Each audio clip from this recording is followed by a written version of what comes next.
มันថាដើរព្រៃឬឡើងភ្នំឬធ្វើដំណើរផ្លូវឆ្ងាយៗកត្តាដែលនាំឲ្យវង្វេងផ្លូវមានភាគរយច្រើនមែនទែនសម្រាប់អ្នកដែលចូលចិត្តវិស័យដើរព្រៃផ្សងព្រេងដូចជាពួកខ្ញុំតែអ្វីដែលជាការដកបទពិសោធន៍ផ្ទាល់ជាមួយនឹងការប្រើប្រាស់ device ដែលប្រៀបបានជាជំនួយការដ៏ចាំបាច់នោះគឺនាឡិកាឆ្លាតវៃ Huawei Watch Fit 4 Series ដែលជាកំពូល Smart Watch បំពាក់មកជាមួយមុខងារសំខាន់ៗ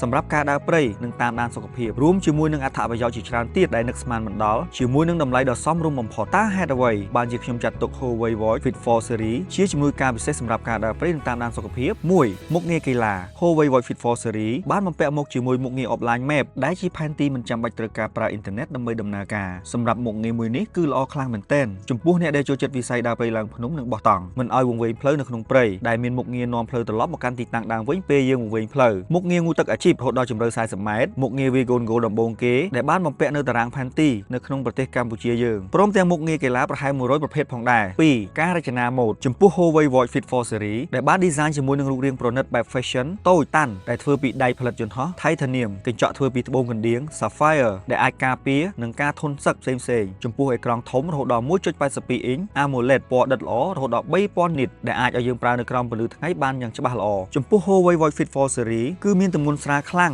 ងាយស្រួលពាក់និងមានកម្រាស់ស្ដើង3មុខងារតាមដានសុខភាព Huawei Watch Fit 4 Series បានបំពាក់មកជាមួយមុខងារតាមដានសុខភាពឈានមុខគេដូចជាការវាស់ចង្វាក់បេះដូងយ៉ាងសក្តិភាពបំពាក់ sensor ចំនួនចុងក្រោយដើម្បីតាមដានផ្លូវអារម្មណ៍វាស់អុកស៊ីហ្សែននៅក្នុងឈាមវាស់កម្ដៅវាស់កម្រិត stress និងតាមដានទិន្នន័យដំណេកបានយ៉ាងល្អ4ចំពោះ Huawei Watch Fit 4 Series សាកថ្មម្ដងប្រើបានរហូតដល់10ថ្ងៃដែលងាយស្រួលតភ្ជាប់បានគ្រប់ទូរស័ព្ទទាំងអស់មិនថា iOS ឬក៏ Android